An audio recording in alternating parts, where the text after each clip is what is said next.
السلام عليكم شباب. والله ما شاء الله شغالين كوكب الدراجات. اليوم طالبين اغراض ثانية من عندهم. على فكرة هني ما الورشة، بس يصلحوا الاشياء اللي خفيفة. وهذه هي طبعا تعرفوا انا اطلب اغراض البانشي فقط. هذا فلتر الوكالة ني وردو سربي و ليفت رايت كاي مدقار كانو بروتاني كاي ستيل دوته ليفت رايت بيتشيكا مدقار ستيل. طبعا مال الوكالة فلتر واضح.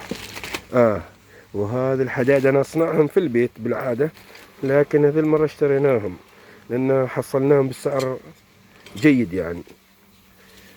هني نحن نشوف كم سعره، 6 ريال الحبة، لكن هو اعطانا ديسكاونت وان شاء الله اي